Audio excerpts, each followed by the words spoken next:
family. My name is Vicki Dillard for African Diaspora News Channel. Thank you so much for tuning in. Be sure to give the video a big thumbs up, and share the broadcast, would you? Tell everybody that your sister with the curly braids is on now. Thank you so very much, family. Certainly, we all know about the war that is being waged in the Middle East involving Israel and Gaza, the Palestinian people, right, and the interrelated territories. It is quite unfortunate, especially the extraordinary loss of life that is being waged by them with the primary assistance of the United States, Germany, and others. Family, this is very interesting. When we tell you here in alternative Black media that media is warfare, we mean it. Because before and during and throughout physical wars and battles, there's always some manipulation of the language because media is warfare. And the way things are spoken about and framed is equally as important because it's what galvanizes the public and determines whether or not you have the atmosphere to go to war or not. Talk Black to me, somebody. Well, here in these United States of America, of course, who has been accused of causing all types of tragedy in multiple countries throughout our planet, our U.S. House of Representatives has done something that is absolutely extraordinary in the wake of resistance and protest. What have they done? Let me read you a little bit about it. The United States House of Representatives passed a bill on May 1st that could expand the federal definition of anti-Semitism, and the Senate, which is the upper house of Congress, is now expected to debate and vote on the legislation.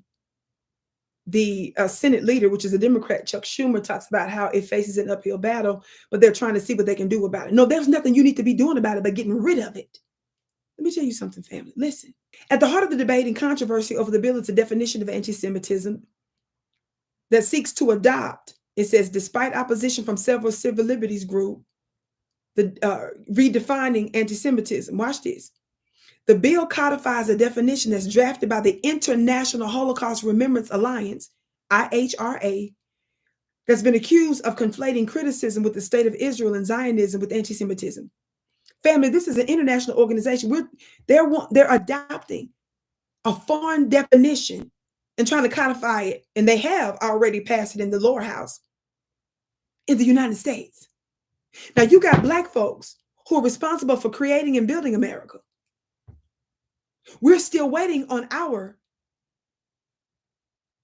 Black crime bill for protections. We're still waiting for reparations.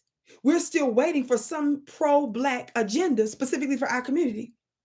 And we see that on behalf of a foreign nation with bipartisan support, meaning both parties involved, they're passing legislation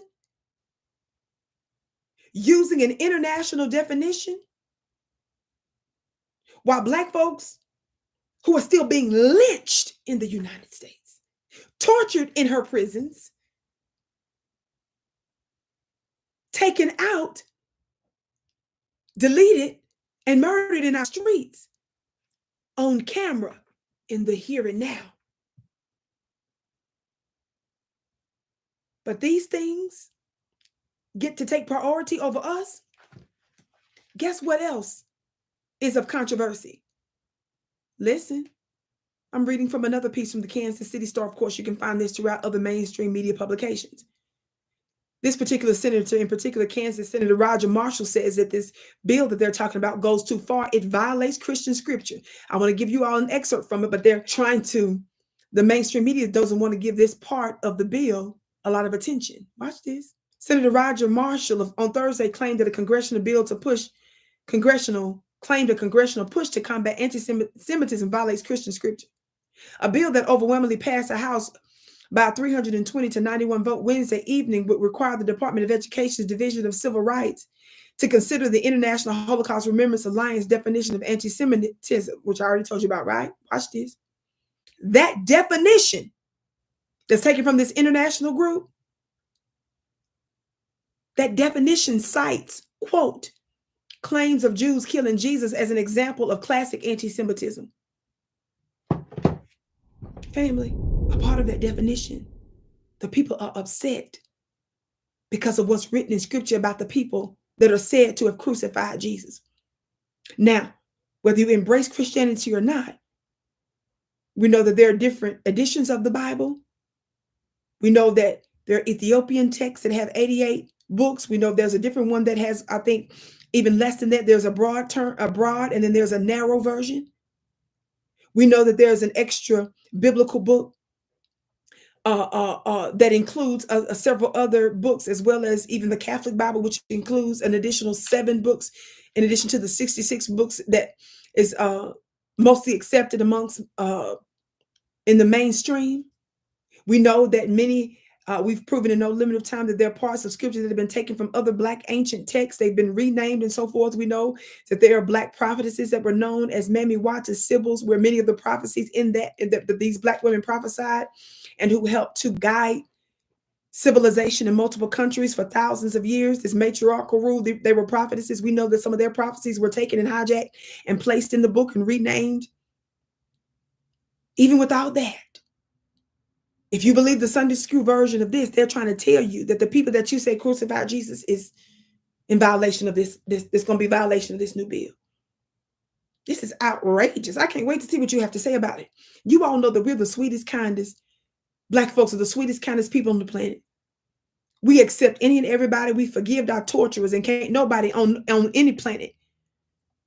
You don't see them walking around with their torturers for hundreds of years like we do here. Not for hundreds of years. We love everybody, but this is quite suspect and problematic.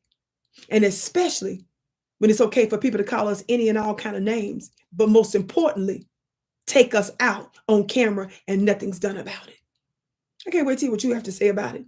My name is Vicki Dillard, beloved. Be sure to check out my website at VickiPlanet.com. That's VICKIPlanet.com, VickiPlanet.com. I have a very low-cost spiritual mastermind school. I have yummy products and services.